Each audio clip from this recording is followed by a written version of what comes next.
नमस्कार, आप देख रहे हैं डीडी न्यूज। आपके साथ मैं हूं गौरव श्रीवास्तव। तो चलिए बुलेटिन की शुरुआत करते हैं और सबसे पहले नजर इस वक्त की हेडलाइंस पर। प्रधानमंत्री नरेंद्र मोदी 26 जनवरी को गणतंत्र दिवस समारोह के कारण 19 जनवरी को करेंगे मन की बात में देशवासियों से संवाद।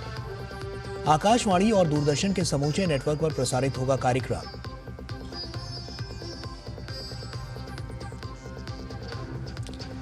एनडीआरएफ के 20वें स्थापना दिवस पर केंद्रीय गृह मंत्री अमित शाह 19 जनवरी को एनआईडीएम के दक्षिणी परिसर और एनडीआरएफ की 10वीं बटालियन के मुख्यालय का करेंगे उद्घाटन। दिल्ली की सियासत में शारीरिक हमले को लेकर भी आरोप प्रत्यारोप का दौर। आम आदमी पार्टी का केजरीवाल पर भाजपा कार्यकर्ताओं के हमले का दावा। वहीं भाजपा ने कहा, सवाल पूछने पर 3 लोगों को केजरीवाल ने मारी टक्कर।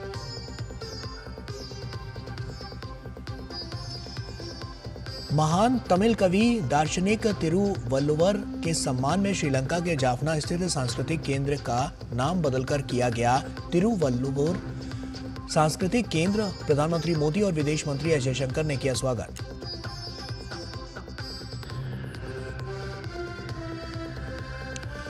प्रयागराज महाकुंभ लगातार बढ़ रहा है। श्रद्धालुओं का आगमन, अब तक 7 करोड़ से अधिक श्रद्धालु ले चुके हैं भाग। रक्षा मंत्री राजनाथ सिंह ने भी संगम में लगाई आस्था की डुबकी। और आइए शुरुआत करते हैं। 26 जनवरी को गणतंत्र दिवस समारोह के कारण प्रधानमंत्री नरेंद्र मोदी के रेडियो कार्यक्रम मन की बात के 118वें अंक का प्रसारण रविवार 19 जनवरी को होगा। यह कार्यक्रम आकाशवाणी और दूरदर्शन के समूचे नेटवर्क, ऑल इंडिया रेडियो समाचार वेबसाइट और news on AIR mobile app पर उपलब्ध रहेगा। हिंदी में प्रसारण के तुरंत बाद आकाशवाणी इसे क्षेत्रीय भाषाओं में भी प्रसारित करेगा। प्रधानमंत्री ने अपने इस लोकप्रिय कार्यक्रम के बारे में सोशल मीडिया प्लेटफॉर्म एक्स पर जानकारी देते हुए लिखा कि कल सुबह 11 बजे 2025 की पहली मन की बात के लिए शामिल होइए। पूरे भारत में सामाजिक शक्ति को प्रदर्शित करने वाले अनुकरणीय सामूहिक प्रयासों को उजागर करने के लिए उत्सुक हूं।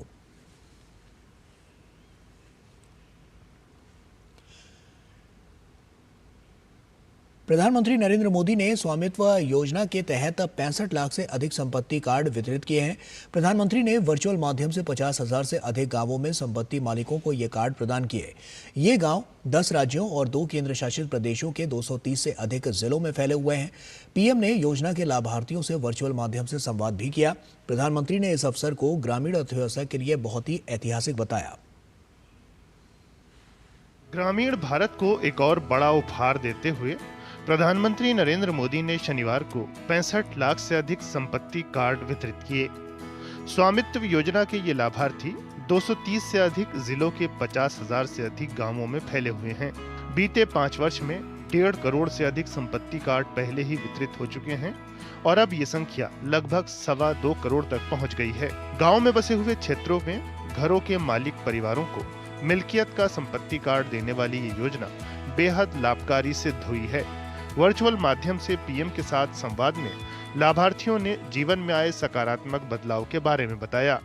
मेरे पास कागज नहीं थे मकान के, तो मेरे को लोन लेने में सहूलियत नहीं थी। आज मेरे पास में मतलब मकान के कागज है, तो मेरे को आज लोन लेने में फायदा होता है, क्योंकि किसी बैंक पे जाता हूँ तो मेरे को लोन मिल जाता है। आपके पास कोई प्रॉपर्टी की कोई जानकारी नहीं थी, कुछ नहीं था आपके पास?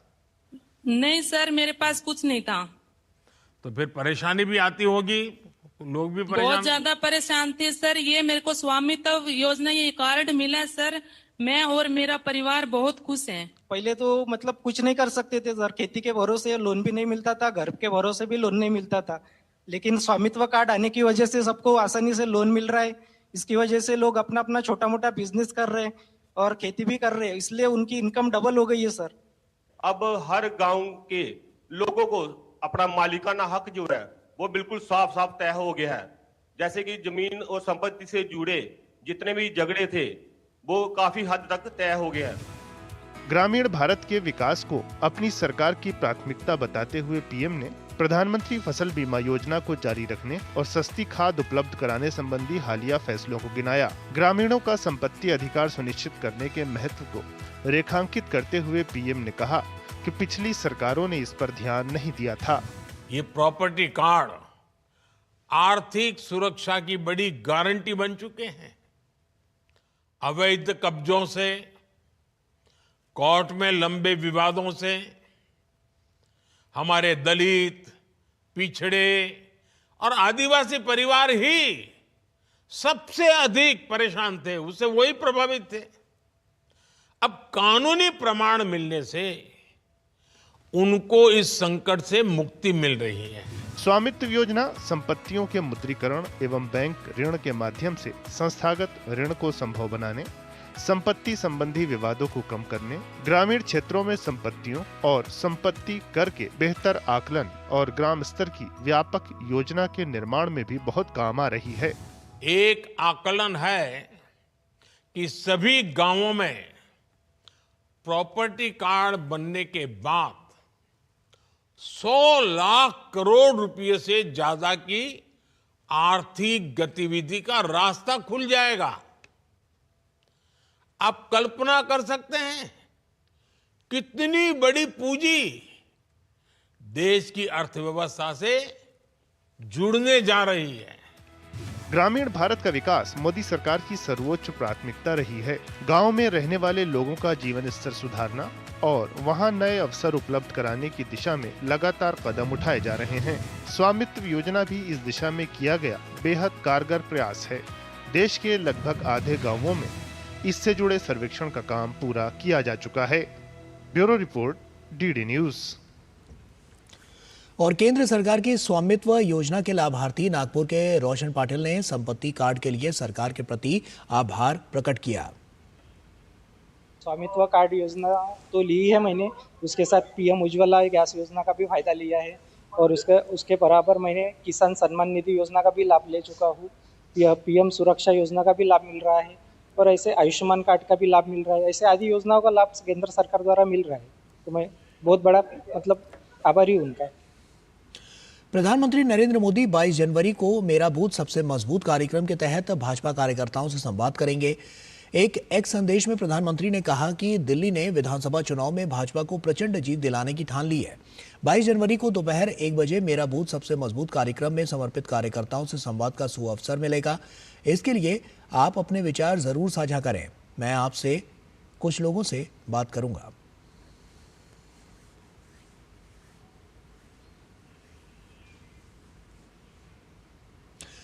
राष्ट्रीय आपदा मोचन बल यानी कि एनडीआरएफ 19 जनवरी को अपना 20वां स्थापना दिवस मनाएगा और इस अवसर पर केंद्रीय गृह मंत्री अमित शाह आंध्र प्रदेश में राष्ट्रीय आपदा प्रबंधन संस्थान के दक्षिणी परिसर का उद्घाटन करेंगे। एनडीआरएफ की स्थापना प्राकृतिक और मानव निर्मित आपदाओं के दौरान विशेष भूमिका निभाने के उद्देश्य से की गई थी। नवीनतम अत्याधुनिक उपकरणों से लैस ये बल देश और अंतर्राष्ट्रीय स्तर पर आपदा प्रतिक्रिया कार्यों को अंजाम देने में सक्षम है। राष्ट्रीय आपदा मोचन बल एनडीआरएफ 19 जनवरी को अपना स्थापना दिवस मनाता है। इस अवसर पर केंद्रीय गृह मंत्री अमित शाह आंध्र प्रदेश के कृष्णा जिले में राष्ट्रीय आपदा प्रबंधन संस्थान एनआईडीएम के दक्षिणी परिसर और एनडीआरएफ की 10वीं बटालियन के मुख्यालय का उद्घाटन करेंगे। एनडीआरएफ की स्थापना 19 जनवरी 2006 को आपदा प्रबंधन अधिनियम 2005 के तहत की गई थी। वर्तमान में ये बल अपनी 16 बटालियनों के जरिए मानवीय और प्राकृतिक आपदाओं के दौरान विशेषज्ञ सहायता प्रदान करता है। देश में इसकी उपस्थिति 28 रीजनल रिस्पांस सेंटर आरआरसी और 24 टेक्निकल प्रीपोजिशनिंग लोकेशन टीपीएल सहित 68 स्थानों पर है। एनडीआरएफ की प्रत्येक बटालियन में 18 विशेष खोज और बचाव एसएआर टीमें हैं, जिनमें engineer, technician, electrician, dog squad और मेडिकल पैरामेडिकल कर्मी जैसे विशेषज्ञ शामिल हैं। Home Minister is visiting Vijayawada. He will be inaugurating the campus of the 10th Battalion of NDRF. Apart from that, he will also be inaugurating our RRC at Supol in Bihar, and he will be laying the foundation stone of RRC in Gorakhpur in UP. अपनी स्थापना के बाद से NDRF ने 12,000 से अधिक operation किए हैं और 1,58,000 से अधिक लोगों को बचाया है। वहीं विभिन्न आपदाओं के दौरान 8.5 लाख से अधिक लोगों को सुरक्षित निकाला है। वर्ष 2024 के दौरान एनडीआरएफ ने देश के विभिन्न हिस्सों में रिकॉर्ड 1038 ऑपरेशन किए। इस दौरान 4,000 से अधिक लोगों की जान बचाई और 63,000 से अधिक लोगों को सुरक्षित निकाला। एनडीआरएफ के पास आपदाओं के दौरान देश ही नहीं बल्कि अंतर्राष्ट्रीय स्तर पर कार्य करने का समृद्ध अनुभव है। एनडीआरएफ ने 2011 में जापान ट्रिपल डिजास्टर, 2015 में नेपाल भूकंप और 2023 में तुर्की भूकंप के दौरान राहत और बचाव कार्यों में महत्वपूर्ण भूमिका निभाई थी। We handle lot of disasters of various categories. So NDRF has experience and expertise in handling flood disasters. राष्ट्रीय आपदा मोचन बल भूकंप, बाढ़, भूस्खलन समेत अन्य आपदाओं के दौरान राहत और बचाव कार्यों में महत्वपूर्ण भूमिका निभाता है। अन्य संलग्न एजेंसियों के साथ समन्वय कर ये बल बचाव और राहत कार्य को संपूर्णता प्रदान करता है। एनडीआरएफ की सभी बटालियन तकनीकी दक्षता से युक्त हैं और विभिन्न प्रकार की विशेषज्ञ योग्यताओं से सुसज्जित हैं। प्राकृतिक आपदाओं से निपटने के साथ साथ ये बल अपनी टुकड़ियों के माध्यम से रेडियोलॉजिकल, जैविक, नाभिकीय और रासायनिक आपदाओं से निपटने में भी सक्षम है। साथ ही वर्ष 2022 में इसे जंगल की आग पर नियंत्रण करने की जिम्मेदारी भी सौंप दी गई है। प्रयागराज में आयोजित महाकुंभ में विभिन्न आकस्मिकताओं से निपटने के लिए एनडीआरएफ की 20 टीमें तैनात की गई हैं। Bureau report, DD news.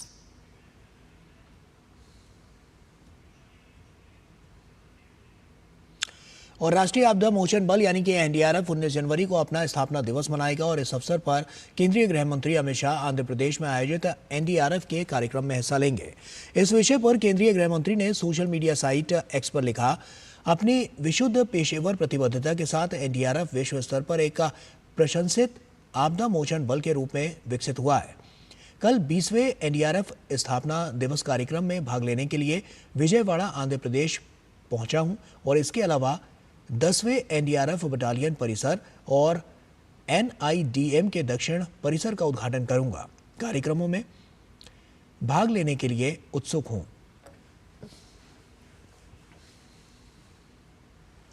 Kolkata के आरजीकर मेडिकल कॉलेज में हुए दुष्कर्म और हत्याकांड की बात करें तो बीते अगस्त में एक जूनियर डॉक्टर के साथ दुष्कर्म की घटना और उसके बाद हत्या का मामला सामने आया था। सीबीआई ने आरोपी संजय राय के खिलाफ चार्जशीट दाखिल की थी। सियालदह की विशेष अदालत ने मामले पर सुनवाई करते हुए संजय राय को दोषी करार दे दिया है। सजा पर बहस सोमवार को होगी। आरजीकर मेडिकल कॉलेज कोलकाता में दुष्कर्म और हत्या के आरोपित संजय रॉय को सियालदह स्थित विशेष सीबीआई अदालत ने दोषी करार दिया है। घटना के 162 दिन बाद मामले में बड़ा फैसला सामने आया है। 9 अगस्त की सुबह ट्रेनी डॉक्टर का शव महाविद्यालय के सेमिनार हॉल में मिला था। अपराध के सिलसिले में 10 अगस्त को कोलकाता पुलिस ने संजय रॉय को गिरफ्तार किया था। स्थानीय पुलिस की जांच से असंतुष्ट होने की वजह से 13 अगस्त को मामला सीबीआई के पास आ गया था। अब दोषी करार दिए जाने के बाद भी भाजपा और तृणमूल दोनों की सियासत फिर से तेज हो गई है। सडनली एक महिला को पकड़ के रेप कर दिया, एक डॉक्टर को, ये तो मुझे भी अटपटा रखता है और मुझे लगता है कि इस महिला डॉक्टर ने कुछ इन्होंने जान लिया था और अगर सामने आ जाता मुख्यमंत्री जी का कुछ प्रॉब्लम हो जाता, ममता बनर्जी का, इसलिए करवाया जा सकता है। कोर्ट में जो आज वर्डिक्ट हुआ है वो तो एक फेज है, क्योंकि आज उसको दोषी माना गया और पनिशमेंट क्या होगा नेक्स्ट डे पर कोर्ट अनाउंस करेंगे। इसके ऊपर अभी कोई कमेंट करना ठीक नहीं है। हत्या दुष्कर्म मामले में 9 जनवरी को आखिरी बहस हुई थी। कोर्ट से दोषी करार दिए जाने के बाद उम्मीद जगी है कि मामले में अब न्याय दूर नहीं है। सोमवार को कोर्ट दोषी को सजा सुनाएगी। Sanjay Rai was definitely involved, but we are awaiting for the further investigation and for the supplementary charge sheet which is yet to be produced, and we are very much hopeful other thing will come up. Evidence tamper हुआ है, investigation हासअप हुआ है, destruction हुआ है, ये CBI primary chargesheet में mention किया है। मतलब लार्जर जो कॉन्स्पिरेसी है, लार्जर जो इन्वेस्टिगेशन का प्रोसेस है, वो आपको लाना पड़ेगा। 9 अगस्त को जब घटना सामने आई थी, उसके बाद पहले कोलकाता फिर पूरे देश के लोगों का गुस्सा फूट पड़ा था। लोग हैरान थे कि एक अस्पताल में ट्रेनी डॉक्टर के साथ दुष्कर्म और हत्या की घटना क्यों हुई। रेजिडेंट डॉक्टरों के विरोध का असर राज्य की स्वास्थ्य सेवाओं पर महीने भर से ज्यादा समय तक रहा। वहीं पश्चिम बंगाल की सरकार ने 3 सितंबर को विधानसभा में अपराजिता महिला और बाल विधेयक 2024 पेश किया, जिसे सर्वसम्मति से पारित कर दिया गया। जिसके तहत महिला सुरक्षा को लेकर कानून को सख्त बनाया गया था। घटनाक्रम के दौरान ममता बनर्जी सरकार को भारी विरोध का सामना करना पड़ा था। संजय राय दोषी है ये तो दुनिया जानती है, लेकिन संजय राय के पीछे जो शक्तियां है वो कौन है? भ्रष्टाचार और सबूतों से छेड़छाड़ करने के आरोप में आरजीकर मेडिकल कॉलेज के प्रिंसिपल संदीप घोष, टाला पुलिस स्टेशन के प्रभारी अभिजीत मंडल पर भी आरोप लगे थे। उन्हें भी अभियुक्त बनाया गया था, लेकिन सीबीआई उनके खिलाफ चार्जशीट दाखिल नहीं कर पाई। कोलकाता से प्रसेनजीत बख्शी के साथ ब्यूरो रिपोर्ट, डीडी न्यूज। और कोलकाता के आरजीकर दुष्कर्म और हत्या मामले में सियालदह कोर्ट द्वारा आरोपी संजय रॉय को दोषी करार देने के फैसले का पश्चिम बंगाल विधानसभा में विपक्ष के नेता और भाजपा नेता शुभेंदु अधिकारी ने स्वागत किया। शुभेंदु अधिकारी ने कहा कि पीड़िता के परिवार और डॉक्टरों ने कई सवाल उठाए हैं, इन सवालों का जवाब मिलना चाहिए। बहुत सारा क्वेश्चन डॉक्टर लोग भी उठा रहा है, उनका फैमिली उठा रहा है, ये सबको क्लियर करना फ्यूचर में चाहिए। ये पहला चार्जशीट है, इसका बाद बहुत सारा सप्लीमेंटरी चार्जशीट का मौका भी है। सबका उम्मीद है सुप्रीम कोर्ट और सीबीआई इसका पर्दाफाश करेगी, लेकिन आज जो हुआ उसको मैं वेलकम कर रहा हूं। दिल्ली की सियासत में अब जुबानी वार से एक कदम आगे बढ़कर शारीरिक हमले को लेकर भी आरोप प्रत्यारोप लगाए जा रहे हैं। आम आदमी पार्टी का आरोप है कि अरविंद केजरीवाल पर बीजेपी कार्यकर्ताओं ने हमला किया है, तो बीजेपी की ओर से दावा किया गया है कि अरविंद केजरीवाल के उकसावे पर बीजेपी कार्यकर्ताओं पर गाड़ी चढ़ाई गई है। इसमें 3 कार्यकर्ता घायल हुए हैं। दिल्ली के चुनाव प्रचार में भ्रष्टाचार और संपत्ति को लेकर गरमाई सियासत में हमले को लेकर भी एक नया एंगल जुड़ गया है। आम आदमी पार्टी ने दावा किया कि नई दिल्ली सीट पर प्रचार के दौरान उनके नेता अरविंद केजरीवाल पर हमला हुआ है। आपने आरोप लगाया कि बीजेपी प्रत्याशी प्रवेश वर्मा के लोगों ने अरविंद केजरीवाल को काले झंडे दिखाए और उनकी कार पर पथराव भी किया। इस आरोप को लेकर बीजेपी के प्रवेश वर्मा ने त्वरित प्रतिक्रिया दी है। उन्होंने कहा कि प्रचार के दौरान पूर्व सीएम से सवाल पूछने पहुंचे 3 स्थानीय युवाओं को केजरीवाल की कार ने रौंद दिया। तीनों बुरी तरह से चोटिल हुए हैं। हमला केजरीवाल ने किया है और उन पर मुकदमा दर्ज कराया जाएगा। एक ऐसा व्यक्ति जो सारी काली करतूतें करते हुए सामने पकड़ा गया, जिसका मीडिया ने पर्दाफाश किया और जो साफ साफ दिख रहा है कि अरविंद केजरीवाल जी की गाड़ी के ऊपर हमले करवा रहा है, पत्थर से हमले करवा रहा है, ये बेहद चिंता की बात है। क्या दिल्ली के युवा अपनी नौकरी मांगने के लिए अगर अरविंद केजरीवाल से बात करेंगे तो उनको जान से मारने की कोशिश करेगा अरविंद केजरीवाल और उनके ऊपर में गाड़ी चढ़ाएगा? इस बीच दिल्ली पुलिस ने केजरीवाल पर किसी भी तरह का हमला होने से इनकार किया है। पुलिस ने बताया कि लाल बहादुर शास्त्री सदन में अरविंद केजरीवाल की एक पब्लिक मीटिंग थी। मीटिंग में कुछ लोग आए जो सवाल पूछना चाहते थे। इस दौरान दोनों तरफ से नारेबाजी हुई। पुलिस ने दोनों तरफ से लोगों को हटा दिया। वोटर लिस्ट में हेरफेर से लेकर भ्रष्टाचार तक आरोप प्रत्यारोप की सियासत के बीच अब सियासी दलों ने एक और मुद्दा उछाल दिया है, हमले और कार से रौंदने का। इसमें कौन सच्चा है कौन झूठा, ये पुलिस की जांच में तय होगा, लेकिन इसका सियासी असर क्या होगा ये देखना भी दिलचस्प होगा। Bureau report, DD news. और भाजपा प्रवक्ता प्रदीप भंडारी ने कहा है कि अरविंद केजरीवाल जानते हैं कि वो नई दिल्ली से चुनाव हार रहे हैं और इसीलिए अगर नई दिल्ली के युवा उनसे पिछले 10 सालों के काम का हिसाब मांगते हैं तो केजरीवाल उन युवाओं को अपनी कार से कुचलने की कोशिश कर रहे हैं। अरविंद केजरीवाल जी को पता है कि वो नई दिल्ली से चुनाव हार रहे हैं। जब कोई व्यक्ति अहंकारी हो जाता है, एक अहंकारी तानाशाह हार की कगार पर जब आ चुका है, तो अब वो नई दिल्ली के युवा जो उनसे पिछले 10 साल के काम का जवाब मांग रहे हैं, उनको अपनी गाड़ी से कुचलने का प्रयास कर रहा है। अरविंद केजरीवाल जी को मैं ये कहना चाहता हूं, अरविंद जी चुनाव आएंगे जाएंगे, परंतु आपको कोई हक नहीं है दिल्ली के युवाओं को कुचलने का। तो वहीं दिल्ली में सियासत गर्म है। एक दूसरे पर आरोप लगाने को लेकर भी मानो होड़ लगी हुई है। नामांकन वापस करने की आखिरी तारीख 20 जनवरी की है, लेकिन विधानसभा की सभी 70 सीटों पर चुनावी मुकाबला स्पष्ट है और प्रचार अपने पूरे शबाब पर है। दिल्ली के चुनाव में भ्रष्टाचार के बाद अब संपत्ति को लेकर भी सियासत गर्मा गई है। भाजपा ने अरविंद केजरीवाल की आय पर सवाल उठाए, साथ ही उन पर नामांकन पत्र में गलत जानकारी देने का भी आरोप लगाया है। बीजेपी का दावा है कि केजरीवाल की आय 2020-21 में लगभग 40 गुना बढ़ी। वहीं बीजेपी ने डिप्टी सीएम रहे मनीष सिसोदिया के चुनावी हलफनामे में 1.5 करोड़ के एजुकेशन लोन पर भी सवाल उठाए हैं। मैं पूछना चाहती हूँ माननीय सिसोदिया जी से कि ये जो लोन एंट्रीज आपने दिखाई हैं ये बहुत ज़्यादा पैसा है, 1.5 करोड़ रुपया आपने दिखाया है जो आपने प्राइवेट इंडिविजुअल से लोन के तौर पर एंट्रीज दिखाई हैं। जैसे कि पहली एंट्री आपने दिखाई 86 लाख रुपीस की, दूसरी एंट्री थी 10 लाख रुपए की, तीसरी एंट्री थी 58 लाख रुपीस की। तो पहला सवाल मेरा ये है कि सिसोदिया जी ये 3 प्राइवेट इंडिविजुअल्स कौन हैं? वहीं केजरीवाल की जेल यात्रा पर बनी डॉक्यूमेंट्री की स्क्रीनिंग पर रोक लगाने को लेकर भी बीजेपी और आम आदमी पार्टी आमने सामने रहे।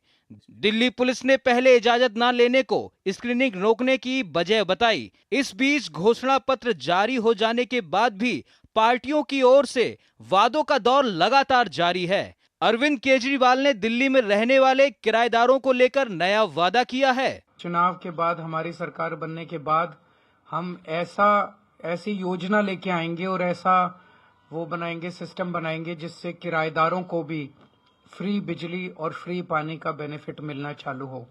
हालांकि केजरीवाल ये वादा पहली बार नहीं कर रहे हैं।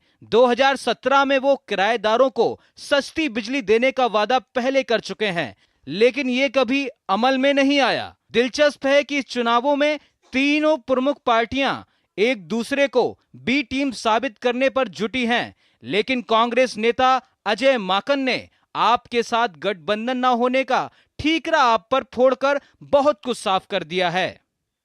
जेल से बाहर निकलते ही केजरीवाल ने 90 की 90 सीटों पे इलेक्शन लड़ने का खुद ऐलान किया, जबकि हमारी बातचीत उनके साथ एडवांस स्टेज के ऊपर चल रही थी। उन्होंने मना किया। वहीं दिल्ली में पूर्वांचलियों के वोट को लेकर छिड़े सियासी घमासान के बीच बंगाली समुदाय के सम्मान से जुड़ा मुद्दा भी गर्मा गया है। दिल्ली चुनावों में रोज नए नए मुद्दे उछाले जा रहे हैं, तरह तरह के वादे हो रहे हैं और दिल्ली की जनता दम साध कर इसे देख रही है। Bureau report, DD news. Punjab और हरियाणा के खनौरी बॉर्डर पर आंदोलन कर रहे किसानों से केंद्र सरकार की तरफ से एक उच्च स्तरीय प्रतिनिधि मंडल ने मुलाकात की। प्रतिनिधि मंडल ने कहा कि सरकार को किसानों की चिंता है और सरकार किसानों के लिए कल्याण के लिए प्रतिबद्ध है और किसानों की समस्याओं का हर संभव समाधान किया जाएगा। सरकार की तरफ से डेलीगेशन लेके आया हूं। प्रधान जी की तबीयत के विषय में काफी चिंतित है सरकार।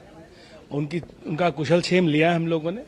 फिर जैसा कि जो दोनों गुट हैं उनसे हम लोग जाके वार्ता करेंगे।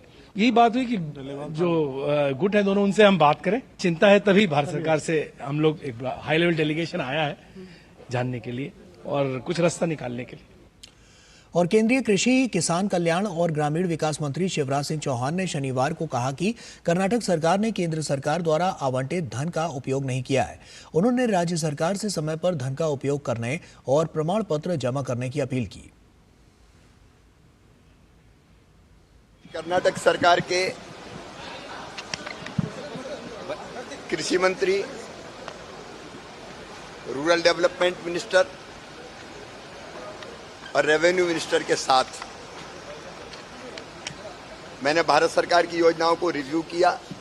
हमने सितंबर में कर्नाटक को 2,57,246 हाउसेज बनाने की स्वीकृति दी थी। पैसा भी हमने अलॉट किया था। आज कर्नाटक के गरीबों के मकान के लिए हमने फिर उस टारगेट को बढ़ाया है। और केंद्रीय कृषि मंत्री शिवराज सिंह चौहान ने मैसूर शहरी विकास प्राधिकरण घोटाले में कहा कि देश में कोई भी कानून से ऊपर नहीं है। इस मामले में कर्नाटक के मुख्यमंत्री सिद्धारमैया भी शामिल हैं। कोई भी व्यक्ति कानून के ऊपर नहीं है। एजेंसियां स्वतंत्र रूप से अपना काम करती है और जो एजेंसियों का काम है वो एजेंसी कर रही है।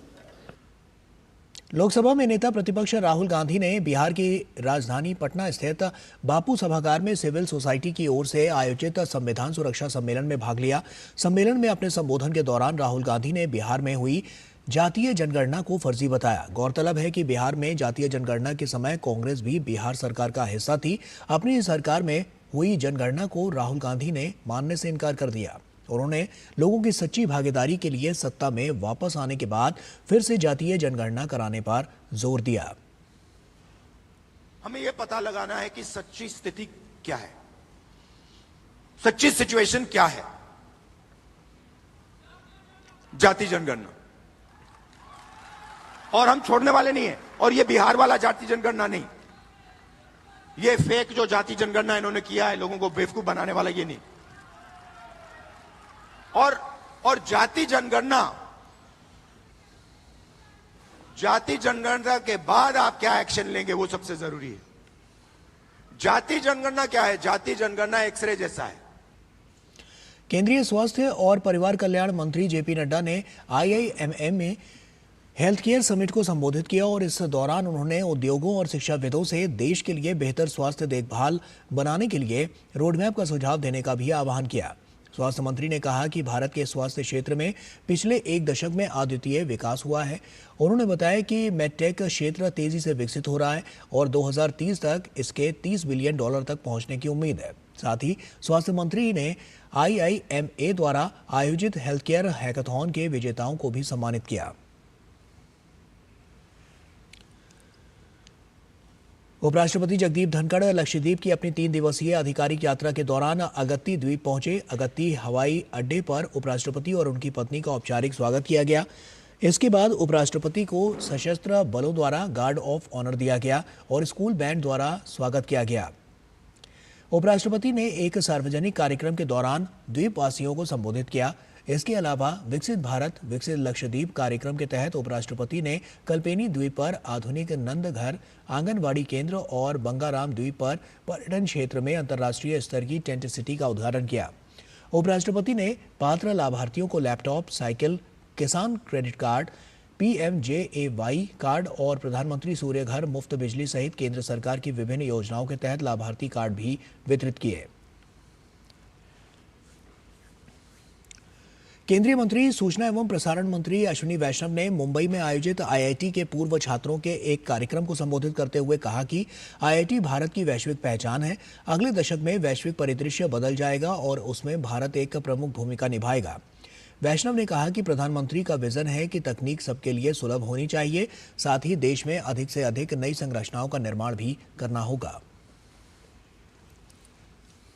IITians have created such a big brand in the world, recognized for talent, recognized for good hard work, recognized for solving real complex problems. It was a pleasure to be part of the Pan IIT Pivot Conference this year. Akhil Bharatiya विद्यार्थी परिषद की 2 दिवसीय केंद्रीय कार्य समिति बैठक का आज राजस्थान के जोधपुर स्थित रघुवंशपुरम आश्रम में शुभारंभ हुआ और इस बैठक में शैक्षिक, सामाजिक, संगठनात्मक, पर्यावरणीय, सांस्कृतिक, खेल और सेवा जैसे महत्वपूर्ण विषयों पर गहन चर्चा की जाएगी और आगामी कार्यों की योजना भी इसमें तैयार की जाएगी। देश के हर राज्य से कुल 102 प्रतिनिधि इस बैठक में भाग ले रहे हैं।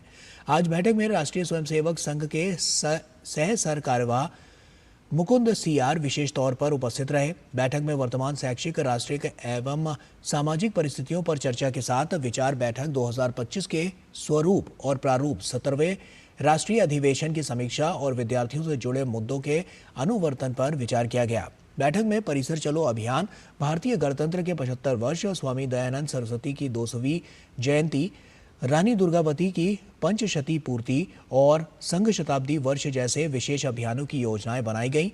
बैठक में संगठनात्मक कार्यों और विश्वविद्यालय पाठ्यक्रम सुधार पर चर्चा के साथ आगामी वर्षों की योजनाओं के लिए सुझाव दिए गए। इसके अलावा सदस्यता अभियान और महाविद्यालय इकाइयों की प्रगति की भी समीक्षा की गई।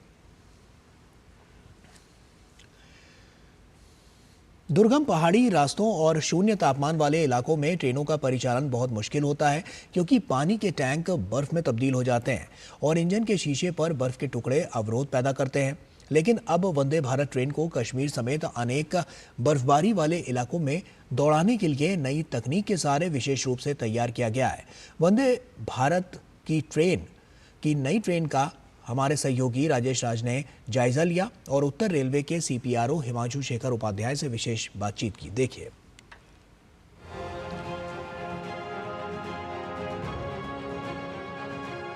इस ट्रेन में वो तमाम तकनीक मौजूद हैं जो बर्फ से लड़ेंगे और निर्बाध गति से आराम से इस ट्रेन का परिचालन पर्वतीय क्षेत्रों में, पहाड़ी क्षेत्रों में, दुर्गम इलाकों में हो सकेगा।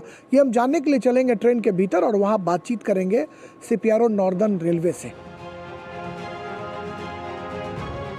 बातचीत करेंगे CPRO नॉर्दर्न रेलवे से जो हिमांशु शेखर उपाध्याय हैं। देखा जाता है कि जब बर्फबारी होती है तो पत्थर धर धर धर गिरता है शीशे पर, तो किस तरीके से इसका परिचालन होगा, कितना प्रोटेक्शन होगा कि शीशा ना टूटे और पटरियों पर कैसे दौड़े? ये जो विंड स्क्रीन है इसकी ड्राइवर की, आप देखें ये डबल लेयर्ड है, 2 लेयर, एक बाहरी लेयर, एक आंतरिक लेयर, और बीच में एलिमेंट है इनविजिबल, तो एक तरह से 3 लेयर है इसमें।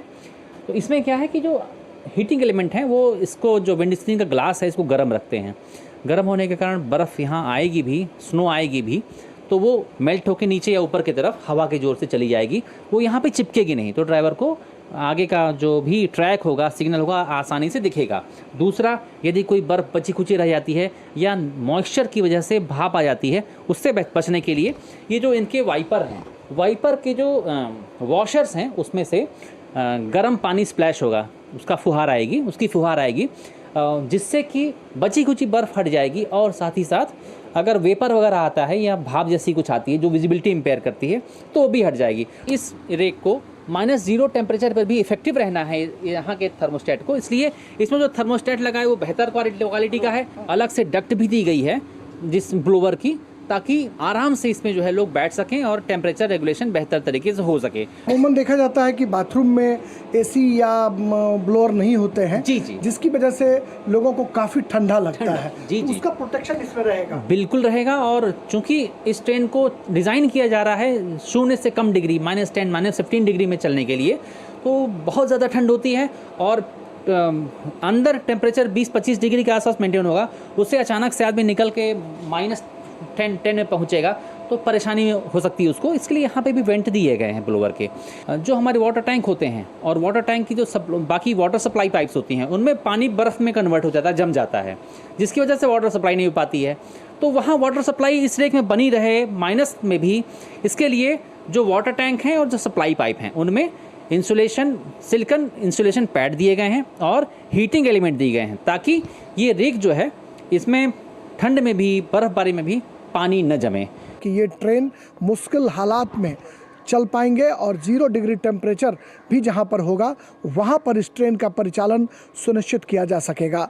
कैमरामैन मोर मुकुट शर्मा के साथ दिल्ली से मैं राजेश राज, DD न्यूज़ के लिए। और मुंबई में आयोजित 19वें नानी AP पालखीवाला स्मृति व्याख्यान के दौरान विदेश मंत्री डॉक्टर एस जयशंकर ने कहा कि पाकिस्तान एक ऐसा कैंसर है जो खुद अपने समाज को नुकसान पहुंचा रहा है। उन्होंने स्पष्ट रूप से कहा कि पाकिस्तान की सीमा पार आतंकवाद को बढ़ावा देने वाली नीतियां अब उसके अपने राजनीतिक तंत्र को भी प्रभावित कर रही हैं। उसकी नीतियां खुद के लिए ही अब घातक साबित हो रही हैं। अभी भी पाकिस्तान आतंकवाद को बढ़ावा देने वाली नीति से तौबा कर सकता है। Pakistan remains the exception in our neighborhood in view of its support for cross-border terrorism. And that cancer is now consuming its own body politic. Obviously, the entire subcontinent has a shared interest in Pakistan abjuring that approach. विदेश मंत्रालय के प्रवक्ता रणधीर जायसवाल ने tweet किया, Bharat America ने आपराधिक जांच में साइबर खतरे की खुफिया जानकारी और डिजिटल फॉरेंसिक पर सहयोग और सूचना साझा करने के लिए हाथ मिलाया है। साइबर अपराध जांच पर एक समझौता ज्ञापन पर अमेरिका में भारतीय राजदूत विनय मोहन क्वात्रा और वॉशिंगटन DC में कार्यवाहक अमेरिकी गृह सुरक्षा उप सचिव क्रिस्टी कैनेगलो ने हस्ताक्षर किए। समझौता ज्ञापन से दोनों देशों की संबंधित एजेंसियों को आपराधिक जांच में साइबर खतरे की खुफिया जानकारी और डिजिटल फॉरेंसिक के उपयोग के संबंध में सहयोग और प्रशिक्षण के स्तर को बढ़ाने में मदद मिलेगी।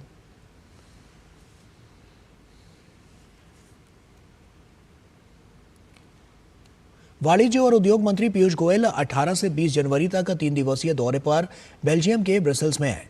पीयूष गोयल ने अपने सोशल मीडिया प्लेटफॉर्म एक्स पर यूरोपीय आयोग के व्यापार और आर्थिक सुरक्षा आयुक्त मारोस सेफकोविक के साथ मुलाकात और बैठक की तस्वीरें साझा की। वाणिज्य और उद्योग मंत्री ने लिखा कि हमने व्यापार संबंधों और भारत यूरोपीय संघ मुक्त व्यापार समझौते सहित द्विपक्षीय मुद्दों पर विचारों का आदान प्रदान किया।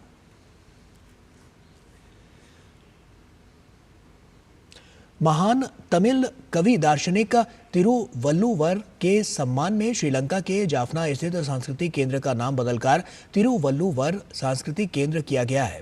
कार्यक्रम में श्रीलंका में भारत के उच्चायुक्त संतोष झा शामिल हुए।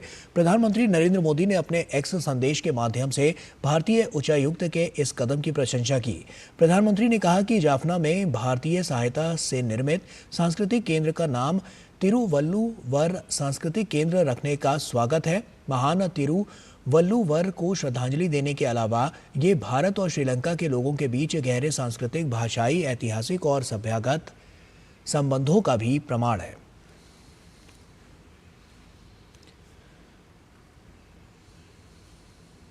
विदेश मंत्री डॉक्टर एस जयशंकर ने श्रीलंका के जाफना में महान संत तिरुवल्लुवर के नाम पर सांस्कृतिक केंद्र होने पर खुशी जताई है। उन्होंने सोशल मीडिया प्लेटफॉर्म एक्स पर लिखा कि महान संत तिरुवल्लुवर के नाम पर जाफना में सांस्कृतिक केंद्र का नाम देखकर खुशी हुई। ये एक भारतीय समर्थित विकास परियोजना है जो भारत श्रीलंका के संबंधों का प्रमाण है।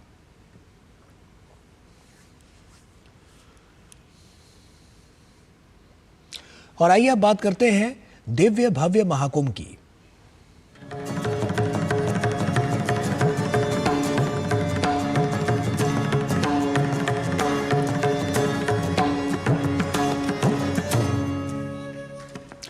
क्या छोटा क्या बड़ा, सभी के मन में महाकुंभ के समागम में आस्था की डुबकी लगाने की ललक देखी जा सकती है।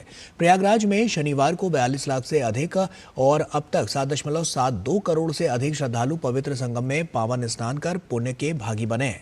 रक्षा मंत्री राजनाथ सिंह से लेकर प्रख्यात कथावाचक और आध्यात्मिक गुरु मुरारी बापू तक कुंभ के समागम में मौजूद रहे। रक्षा मंत्री राजनाथ सिंह ने शनिवार को प्रयागराज में संगम पर पवित्र डुबकी लगाई। इस दौरान मां गंगा का आशीर्वाद लिया और देश की समृद्धि की प्रार्थना की। उनके साथ राज्यसभा सांसद सुधांशु त्रिवेदी सहित कई नेता मौजूद रहे।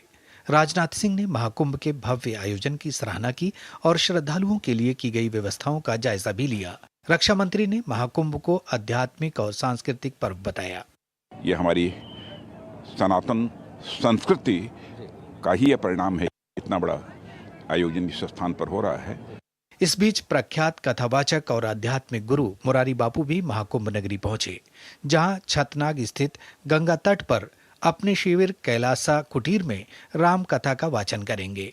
महाकुंभ पहुंचने पर मुरारी बापू ने कहा कि यह सनातन धर्म और आध्यात्मिक जगत के लिए बहुत बड़ा उत्सव है। इस बार की व्यवस्था जिस तरह से हो रहा है ये अद्भुत है, अद्भुत। प्रयागराज में आयोजित महाकुंभ में भक्तों का उत्साह देखते ही बनता है। इस विश्व के सबसे बड़े धार्मिक आयोजन में अब तक देश और दुनिया की कई प्रसिद्ध हस्तियां पहुंच चुकी हैं। धर्म गुरुओं और आम भक्तों के साथ साथ नेताओं और अभिनेताओं के भी महाकुंभ नगरी पहुंचने का सिलसिला जारी है। Bureau report, DD news. सनातन धर्म का विरोध कर स्वयं को धर्मनिरपेक्ष कहने वाले लोगों के लिए प्रयागराज से एक ऐसी खबर सामने आई है जिसे देखकर शायद उनकी आंखें खुल जाए। जम्मू कश्मीर के रहने वाले मोहम्मद ताहिर ने न केवल महाकुंभ में हिस्सा लिया बल्कि तिलक लगाया और मां गंगा की आरती भी की। उन्होंने कहा कि वो महाकुंभ में पवित्र डुबकी भी लगाएंगे। महाकुंभ में आकर अच्छा लग रहा है।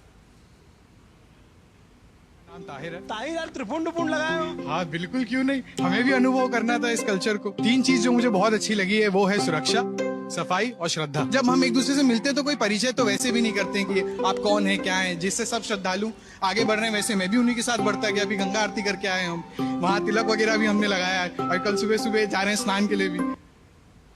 और वहीं अगर आप महाकुंभ 2025 को अनुभव करने के लिए प्रयागराज पहुंच चुके हैं तो आप अपने आप को सिर्फ संगम स्नान और मंदिरों के दर्शन तक सीमित मत कीजिए। कुंभ महोत्सव आपके मन में चल रहे हर प्रश्न के समाधान का अवसर देता है। साथ ही तीर्थराज प्रयाग में संत दर्शन और दान की महिमा अक्षय है और इन संतों की परंपरा में सर्वोच्च स्थान है दंडधारी सन्यासियों का, जिन्हें नारायण का स्वरूप माना जाता है। दंड सन्यास की परंपरा जुड़ी है जगतगुरु आदि शंकराचार्य जी से, जिनके दिग्विजय की यात्रा में प्रयाग अत्यंत महत्वपूर्ण पड़ाव है। देखिए प्रयागराज से अजय मिश्रा की ये स्पेशल रिपोर्ट।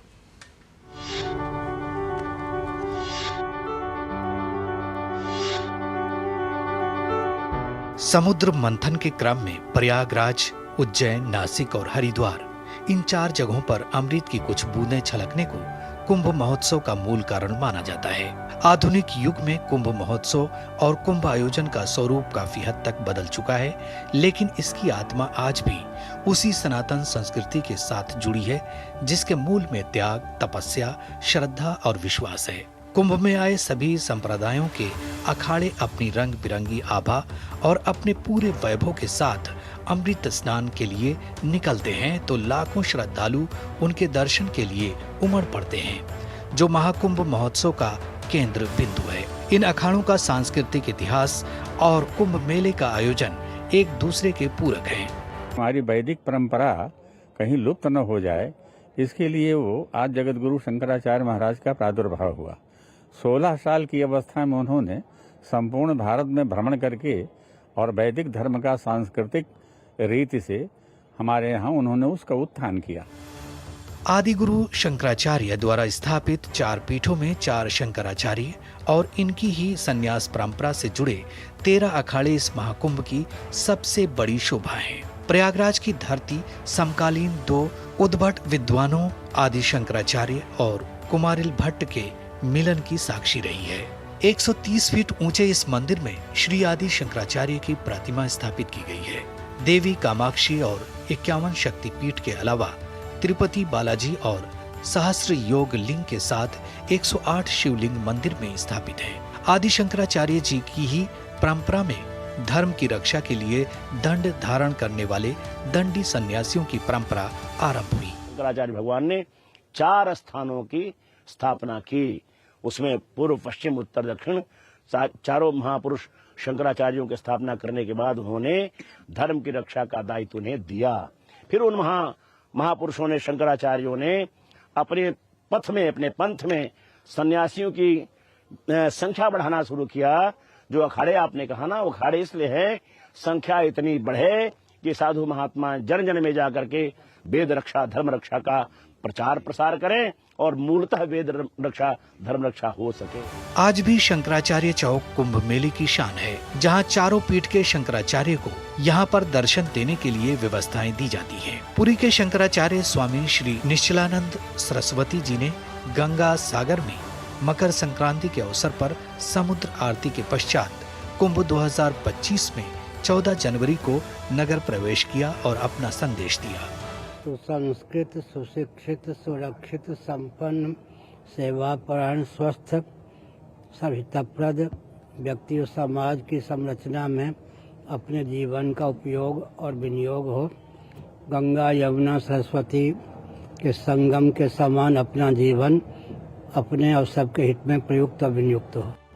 तपस्या और त्याग की संयुक्त प्रतिमूर्ति और अपना सर्वस्व त्याग चुके, यहाँ तक कि अपना स्वयं का अंतिम संस्कार कर चुके ये दंडी सन्यासी भारत को भारत के रूप में हमेशा के लिए उद्भासित करते रहेंगे। और इसीलिए अगर कोई दंड धारण किए सन्यासी आपको दर्शन दें तो इसे भगवान की कृपा समझें और यथोचित सम्मान दें। वो आदरणीय है, हमारे पूजनीय हैं, क्योंकि उन्हें हमें संसार की चिंता है, परिवार की चिंता है, उनको साक्षात अपने भगवान की चिंता है और सनातन धर्म, वैदिक धर्म की चिंता है। संगम स्थान के लिए पहुंचना तो बहुत आसान है, लेकिन स्नान का सर्वोत्तम लाभ कैसे उठाया जाए वो हम में से बहुत कम लोगों को पता है। और इसीलिए कहते हैं अमृत सबको सुलभ नहीं है। संगम के किनारे बसा ये आदिशंकर विमान मंडपम भारत की उस उदात्त परंपरा का गगनचुंबी प्रतीक है, जिसमें भारतीय सनातन परंपरा प्रश्नों से नहीं घबराती। हमारे शास्त्रों का प्रारंभ भी प्रश्नों से हुआ है। ये प्रयागराज की धरती भी प्रश्नों का ही समाधान देती है। अगर आपके मन में भी कोई प्रश्न है और आप उसका समाधान चाहते हैं तो सिर्फ आपको ये पता होना चाहिए कि आपको किससे अपना प्रश्न करना है, किस तरीके से करना है। और इसके लिए आपको प्रयागराज की इस पवित्र धरा पर आना होगा और अपने अंदर प्रश्नों के समाधान स्वयं ही तलाशने होंगे। कैमरामैन सुमन के साथ अजय मिश्रा, डीडी न्यूज, प्रयागराज। भारत की ज्ञान परंपरा में 4 आश्रमों का विधान किया गया है, जिसमें ब्रह्मचर्य और संन्यास के माध्यम से मानव मात्र अपने कल्याण का रास्ता साफ करता है। संन्यास आश्रम में भी शैव, वैष्णव और शाक्त संन्यास की परंपरा ज्यादा प्रचलित है। संन्यास परंपरा अंतिम आश्रम है, जिसके बाद सन्यासी अपना सर्वस्व, यहाँ तक कि अपने शरीर, मन, इंद्रियों, बुद्धि, चित्त, अहंकार को भगवान में ही अर्पित कर अपने आप को ब्रह्म चिंतन में लीन कर देते हैं। दंड संन्यास का विधान और उसके कर्तव्य को जानने के लिए महाकुंभ में हमारे संवाददाता अजय मिश्रा ने स्वामी गोविंदानंद सरस्वती से बात की। आइए देखते हैं। द्वारका और शारदा पीठ के जगत गुरु शंकराचार्य श्री स्वरूपानंद सरस्वती जी के मान्य शिष्य श्री गोविंदानंद सरस्वती जी सब हमारे साथ है। तो दंड संन्यास जिन्होंने धारण रखा है, क्या है महत्ता और क्या है इसका मूल तत्व समझने के लिए महाराज थोड़ा सा हमें प्रकाशित करें, जो शास्त्रों में जो इसके बारे में वर्णन है। नारायण समारंभाम व्यास शंकर मध्यमाम अस्मदाचार्य पर्यंताम वंदे गुरु परंपराम। इसमें कुटीचक, बौद्धक, हंस, परमहंस 4 विध होता है। इसमें जो भी बहुत लोगों की मौनी अमावस्या में संन्यास दीक्षा भी होता है, ऐसा अनेक सारी कार्यक्रम होता है। इसमें विशेष बात है कि जो परमहंस परिव्राज का दंड संन्यास होता है, अभी जो हमें जो धारण किया, ये अत्यंत पवित्र माना जाता है। ये शंकराचार्य परंपरा में ये दंड संन्यासी के नाम पर आज बोल रहे, परंतु परंपरागत क्या है, इसका अर्थ है परमहंस परिव्राज के संन्यास दीक्षा। इसके लिए शास्त्रों में ये प्रमाण है कि शिष्य वटुहु ब्रह्मचारी, उसका मतलब एक ब्रह्मचारी, नहीं तो गृहस्थों में संन्यास लेना है तो गुरु समीपे गत्वा, गुरु के पास जाकर निवेदन करने के बाद 3 दिन की सावित्री प्रवेश करने के बाद तब दंड कमंडल युक्त सन्न, दंड कमंडल के साथ धारण करके गुरुजी के पास जाकर ब्रह्मोपदेश प्राप्त करना चाहिए। गुरुजी दंड नहीं देता है, शिष्य दंड लेकर, ये दंड है। ये दंडों में भी अनेक प्रकार के दंड होता है। इसमें नारायण मताष्टकई ही, दशभी ही, गोपाल दंड, अंतिम में अनंत दंड, अनंत तक का उसका 14 गांठ होता है। उसमें इस परंपरा के अनुसार इसको वैणव दंड बोलता है। दंड धारण मात्र इति पूज्यो रसंशय, दंड धारण मात्र से ही, क्योंकि नारायण दंड होने के कारण यति को पूज्य सन्यासी के रूप में देखना चाहिए। ये सांप्रदाय आचार्य शंकराचार्य की परंपरा की विधान है। परमहंस परिव्राजक का जो संन्यास धर्म है, उसके बाद उनके क्या कर्तव्य होते हैं और क्या अधिकार होते हैं? परमहंस परिव्राज का संन्यास तब भी बनता है सारे कर्मों से मुक्त होने के बाद, क्योंकि वित्तेषणा, लोकेषणा, पुत्रेषणा ये सारी छोड़ने के बाद ही अभी उसको कर्म करने की कोई नहीं होता है।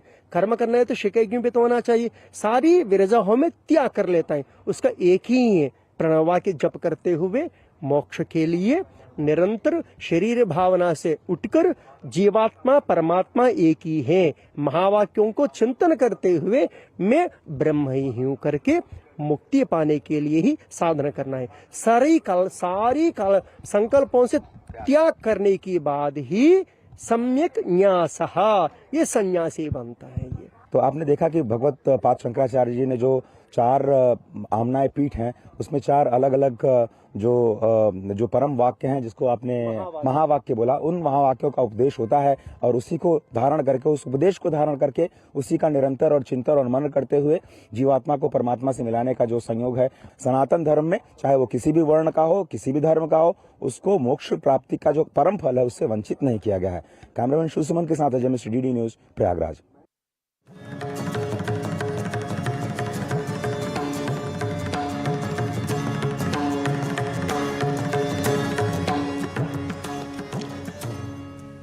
और इसी के साथ फिलहाल इतना ही, लेकिन जाते जाते आपको दिखाते हैं कि HNC यूनिवर्सिटी मुंबई के प्रोफेसर मयूर दुमासिया ने फिट भारत क्लब के अंतर्गत दिल्ली के लोधी गार्डन से बॉम्बे तक की साइकिल यात्रा की शुरुआत की है, जिसमें NCC NSS के बच्चों ने भी भाग लिया है। देखिए डीडी न्यूज संवाददाता डॉक्टर सुयश शर्मा की ये खास रिपोर्ट और हमें दीजिए इजाजत। नमस्कार। फिट भारत क्लब के अंतर्गत HNC यूनिवर्सिटी मुंबई ने दिल्ली लोधी रोड से सेंटर टू कोस्ट साइकिलिंग अभियान की शुरुआत की, जिसका उद्देश्य युवा सशक्तिकरण और राष्ट्रीय एकता को बढ़ावा देना है।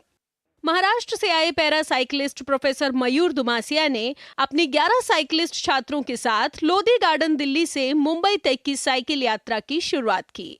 प्रोफेसर मयूर खुद एक पैरा ओलंपियन है। इस अभियान का कुल सफर 1415 किलोमीटर का होगा, जिसे टीम सामूहिक प्रयास और साहस के साथ पूरा करते हुए 26 जनवरी को बॉम्बे में गेटवे ऑफ इंडिया पहुंचेगी। दिल्ली से मुंबई की जो साइकिल यात्रा है, ये मैंने 2019 में मैंने ऑलरेडी कवर की थी और तब मैं भारत का पहला दिव्यांग बना था जिसने ये राइड की हुई थी। अब उसके बाद मैं चाहता था कि जो ये इवेंट, जो एक साइकिलिंग जो राइड मैंने पूरी की है, मैं ये चाहता था कि जो एक्सपीरियंस मैंने किया हुआ है वही सेम एक्सपीरियंस मेरे बच्चे भी करें। सभी 11 छात्र अपने इस सफर को लेकर काफी उत्साहित नजर आए। प्रिपरेशन हम 3 महीने से ट्राई कर रहे हैं, पूरा प्रैक्टिस कर रहे हैं। हमारा वीकली 300 किलोमीटर्स कवर कर रहे हैं। दिमाग को फिट रखना है, उस विल पावर को बिल्ड करना है अपने ये दिमाग में, तब जाके हम फिजिकली फिट हो सकते हैं।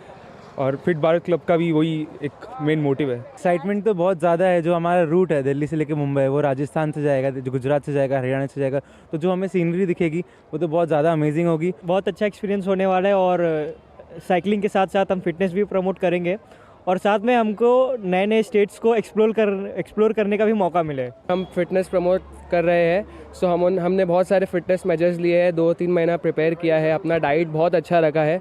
दिल्ली से बॉम्बे तक की इस साइकिल यात्रा को शुरू करने से पहले प्रोफेसर मयूर ने अपने सभी छात्रों को प्रोत्साहित किया।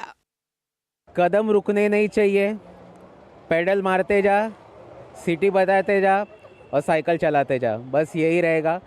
एम्पल मिशन के संस्थापक काशी मुरारकी ने सभी साइकिलिस्ट को सम्मानित किया।